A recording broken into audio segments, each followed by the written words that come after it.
From 10th last season to first this. The stuff of Neapolitan dreams.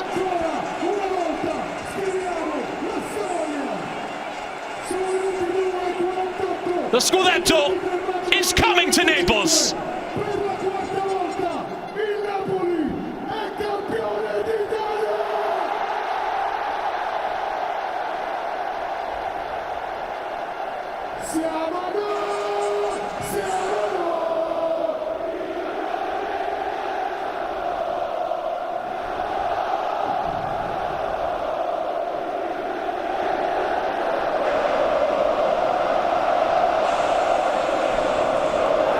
Look at what it means to these players. Scott McTominay is still on the floor.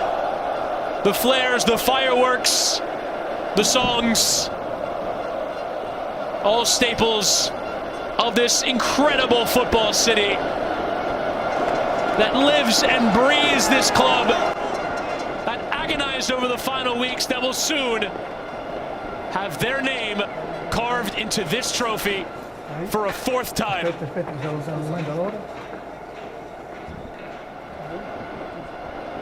Matteo Bonetti, sum up this achievement. It's one of the great Scudetti that we've seen. No one saw it coming, the odds makers, it doesn't matter, all that goes out the window. This group collectively overachieved under Antonio Conte, who had one of his most brilliant seasons of his career.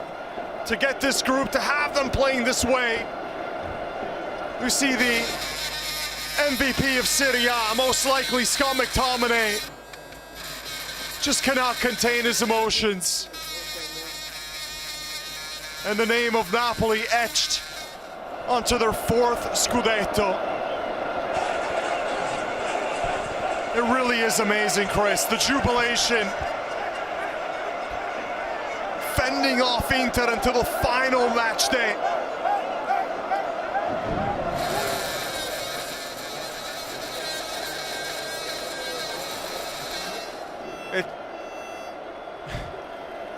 These are the images that Neapolitans will remember and will talk about for decades.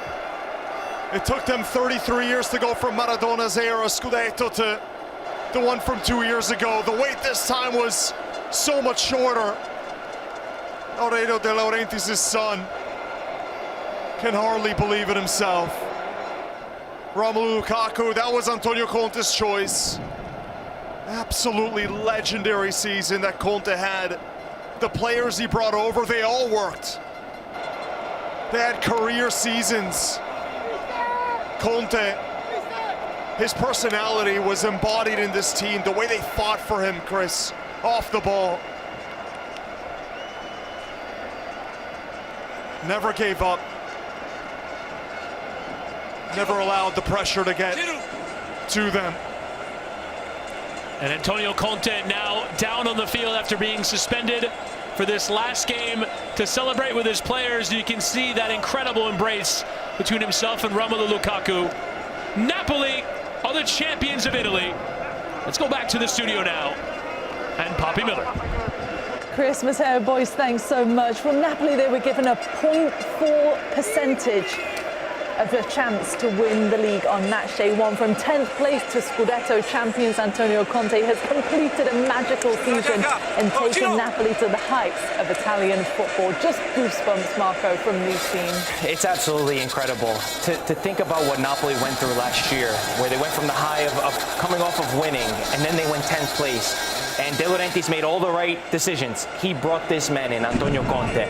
And I think there is no other coach in the world that could have won with this Napoli side other than Antonio Conte.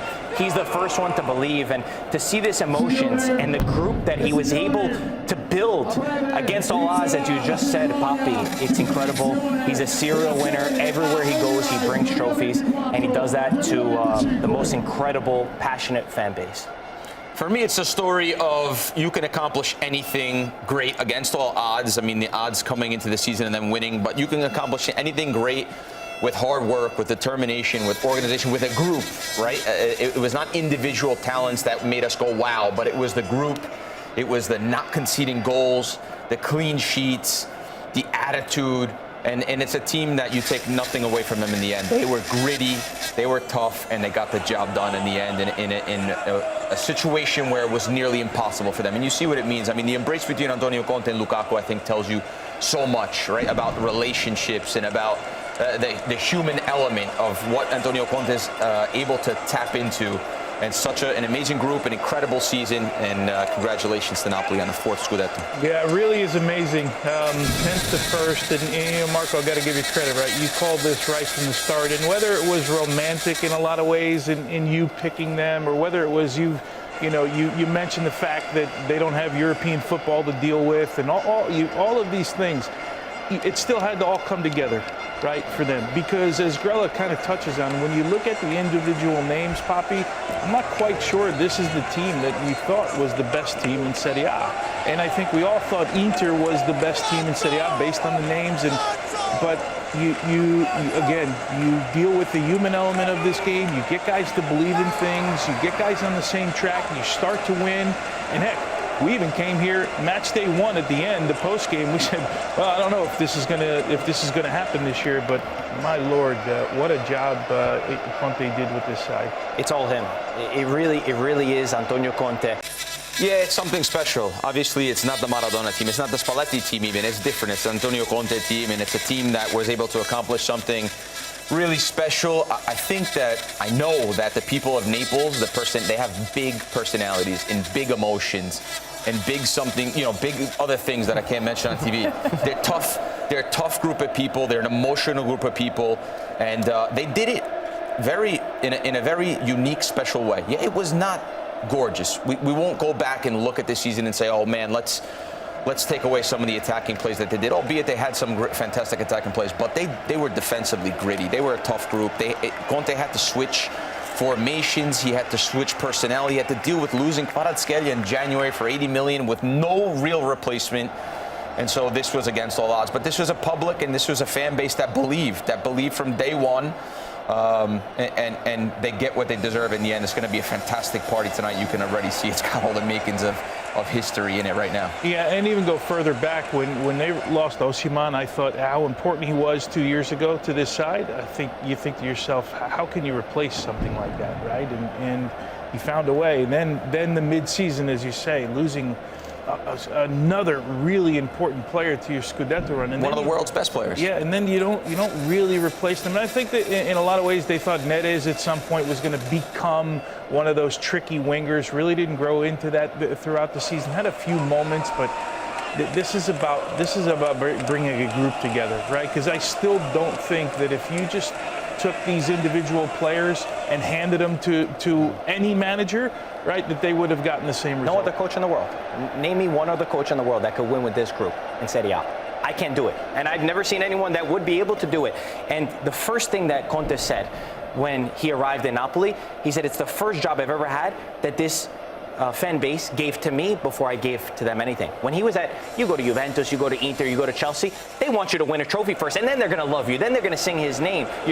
They were singing his name right when he arrived. So for him to give back to this city, a city that wears their heart on their sleeve, that deserves to celebrate even more titles than they have in their trophy cabinet, it really is a beautiful thing. He's also now the first Southern coach to ever win with the Southern team, and that means a lot to him. It means a lot to represent the South, and it's an emotional aspect for a lot of people and for a lot of the Napoli fans. So for them to celebrate once again this title is special. And it's not the Maradona, it's not the Spalletti, but maybe this one is even more beautiful because they had to do it in a different way. This is the collective unit, isn't it? By the way, these are our cameras all around Naples, the Piazza Plebiscito. Grella, is that your dad setting off some fireworks there? It wouldn't surprise me one bit, and for sure. Marco makes a point also before the game. All the Southerners, right, from Napoli and South even, except you, we're all rooting for Napoli to win. No, I'm very happy that Napoli won at the end of the day because it's a fan base and a public and a people. If you have ever met anyone from Naples, you would know that you met someone very special or someone with a big personality. And so, obviously, very happy they won. I was there when I watched Juventus play against Napoli in Torino. And after the game, I went to go get my money back for the ticket because the game was so poor. But that's why it was 0-0. Napoli didn't do much in that game, but those are the games, the points on the road, the clean sheets, the difficulty of playing against them. Those are the reasons why Antonio Conte is a champion. He understands what it takes to win, and sometimes it's not going to be pretty. Sometimes it's going to be like this, but at the end of the day, who's a champion? Who's the Scudetto winner? It's Napoli, and Napoli will have their 4th Scudetto. These players will go in history forever. I also want to mention some unsung heroes, right? Because the story is going to be about Antonio Conte and McTominay, right? And maybe a little bit Lukaku. But for me, the guys that really deserve a big credit, Meret in goal, that's done it twice now in 3 seasons. Lobotka in the midfield, I think he goes under the radar all the time, really special player. Rachmani, Di Lorenzo, Politano, guys who had to really elevate their games and be probably big leadership guys in the locker room to say, hey, we can do it with this group. We've been there, we've done it. And a little bit unsung heroes, so credit to them as well, but credit to the entire group and the entire organization. You're the underdog. It continues once again. McFratama. How about McTominay? Who would have thought Scott McTominay from Manchester United would come into this Napoli side and be the hero? Just by the way, welcome along if you're joining us on the Golazo Network. Great to have you with us. Napoli have just won their 4th Scudetto in club history, and these are the scenes at the Maradona. Can you imagine if you told somebody on match day 1 that McTominay and Gilmore would be in your midfield on match day 38 and you were about to win the Scudetto? Imagine the things they would have said to you. It had to be a little bit more defensive. You had to endure, moments in the season. And the reality is, a week ago, the Scudetto was out of their hands for a short period of time, and they still found a way to win it. I think it's amazing that there's so many coaches these days that want to sell you on, oh, I got a project that's going to take time.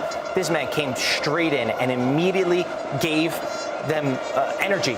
He turned it around and won it in his first year. So that's another thing that I think also should be studied, because he didn't make excuses. Even when he lost a lot of, actually he did make excuses a couple times, but only every other week. He still made it work. He still at the end of the day made it work. And you can't overlook how important this fan base, how important the fan base of Napoli in all of this working is. Today, if the ball didn't go in, I think it was going to be the 80,000 in the fans that were going to take the pitch and try to put the ball into the back of the net. It really is special. There's very few places in Italy that would celebrate a title like this. It reminds me of what I saw when Argentina won the World Cup, where it's just nothing else matters. It's only the football. It's incredible. We were blessed to be in Naples when they won the Scudetto a couple of seasons ago. I've never seen anything like it. Them being the only team in the city. Everybody loves the team. They love football. You can see it. I mean, the scenes say everything. What about Di Laurentiis, though, Grell? Because he's a man that dreams big. He came out on the wrong side of things with Spalletti and how everything ended. And like you said, with a couple of the transfers of players, Kvara, Osimhen going out the door. For him to have this almost perfect marriage this season with Antonio Conte, it's been shaky at times, but it's worked out for the best. Di Laurentiis is a guy that, depending on who you ask, what angle you're seeing him from, you have probably a very different opinion about him, right? But let's talk as a business owner, as someone who's run this organization, who's someone who doesn't get carried away in the high price tags and the big names and the shiny pieces. You've got to applaud what this guy's done. It's the only club in Italy, one of the only clubs without debt, who have done things the right way. Maybe you don't like his style. Yeah, he takes the Kvara money and pockets it in January, and you think, oh my God, this is terrible. They had a lead at the time, but then he goes on and wins, right? And maybe there's some rumors that they're going to spend some money this summer, and hopefully they do. So because obviously Napoli is one of the biggest clubs in the south of Italy, one of the biggest clubs in the south of Europe. So for them to spend money and build upon this would be really something that I think everyone in the football community would want to see. But he's a guy that you've got to look at as another example, like Antonio Conte in his own right, and say, man, this guy's a tough guy. He's a tough character. Gets things done the right way. He's got he's got a good balance sheet at the end of the day as well. And he's the one who came on our airwaves a couple of years ago and said, we're going to win the Scudetto again. We're going to win the Champions League. It's no problem. Just let me work. And he's sticking to a lot of his promises so far, so credit to him. I kept this quote on my phone because Marco picked them at the beginning of the season, and we were here, match day 1. He said, I expected a difficult situation. This is Antonio Conte, but not like this. I expected positive surprises, but it's been hard to find any. Poppy, my first thought was, if I was sitting in that dressing room, how do I play for that manager? Or how do I go out there when a guy says, I expected good things, but I found nothing, basically, when I got here, and 37 match days later, we're seeing these scenes right here. It's amazing. I'm amazed by the managerial job. Not necessarily, not the tactics. I'm talking more the man management of the players. When to pull the strings, when to put your arm around the guy, when to kick a guy in the backside, when he needs a kick in the backside, when to yell at a guy, when to call him up and go to dinner with him. Like all of these things. We saw the images, 3 weeks ago, all of them out to dinner. And I mean, it's just amazing to me. When you think about what Juventus did, right, in the offseason, the money that they spent in this project, in this big deal, and then you think about De Laurentiis, and he was just like, didn't spend the big money and didn't really, he brought in Lukaku, he did some amazing things, but just so resourceful in the way that he won this Scudetto, right? He didn't get locked into these things. And when you see clubs, like the biggest clubs in the world, and they're not doing well, it's because they're usually making really bad decisions in the transfer market and bad decisions in the top levels of the club. But De Laurentiis has stood up to all those pressures and all those things and said, no, we're going to do it this way. I'm pretty sure this is the right way to do it. Has to beat what could potentially be first or second best team in Europe, and over 2 legs they were not able to beat his Napoli side. So it does raise his stock, but anyone that's surprised with what Antonio Conte has done just hasn't followed his career closely enough. Does everybody want Antonio Conte next season in Serie A, Grella? Take him at Juventus. If possible. There's a couple of teams. No, I think in the market. It's going to be really interesting because this is all great and it's time to celebrate now, right? But as analysts, we're looking forward and seeing what's happening. And I think it would be really special if Napoli could keep Antonio Conte and they can spend some money and they can build a project that's sustainable. Sort of his plight at the end has been, after 2 or 3 years, he wears on organizations, he wears on owners, he wears on players, and this would be special. I mean, these scenes here. And this isn't going to happen every single year, but you can see it's a club with passion. It's a city with passion. It's a city that oftentimes needs to punch above its weight like they did this year. Antonio Conte is that kind of guy. It's a matter of, I think staying at Napoli is probably more a matter of if Antonio Conte wants to stay and wants to be involved in the club and doesn't get frustrated if everything doesn't go his way, because that's been sort of the MO for him over the last couple jobs, right? It hasn't ended well. It seems to end sort of tumultuous all the time. And if you can go back and think of days like this and what you can do at a special club like this, hopefully he stays, because I think it'd be a great storyline. It does feel like the narrative has changed around Napoli, doesn't it? Because, you could say the first Scudetto win under Spalletti was such a magical season with Osimhen, with Kim, with Kvara, with so many players. But now to win 2 Scudetto in your last 3 seasons or 4 seasons, whatever it may be, does that now make them one of the teams of Serie A moving forward? Absolutely. And I think that's why I remember reading if Antonio Conte stays. Absolutely. Yeah. But also, to that discussion, before we get there, Antonio Conte is right to ask for demands. He's right. Everyone says, he wants to spend so much money. He brings Napoli a lot of money. He just got into Champions League, which was the goal of this club. He also just won them a title. So he's raising the standards of this club. He makes the club a lot of money. They should also reinvest in the squad because, as we've all said, they need to get there. I think the crazy thing, when I read the rumors of Conte going to Napoli, was for that exact reason, Poppy. Because I wasn't around for Maradona. I wasn't around when they won those 2 titles. We have not associated Napoli with winning in a long time, unfortunately so, because of the fan base that they have. So once they signed a serial winner, that's why it sounded strange to put them even in a Scudetto race, because they were not synonymous. It's always the teams from the north. It's always the Milan, the Inter, the Juventus.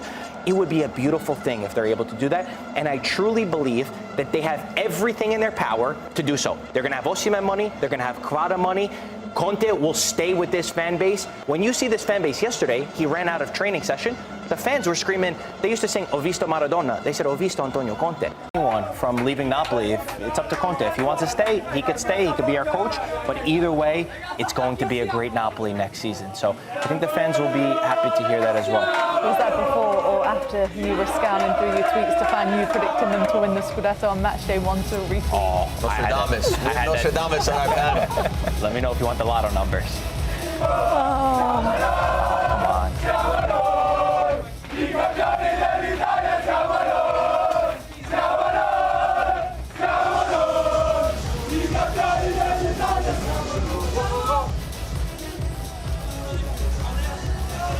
Okay, we are ready to go at the Maradona. Let's get you back over to our boys for the presentation of the Scudetto. Napoli's 4, Chris Whittingham and Matteo Bonetti.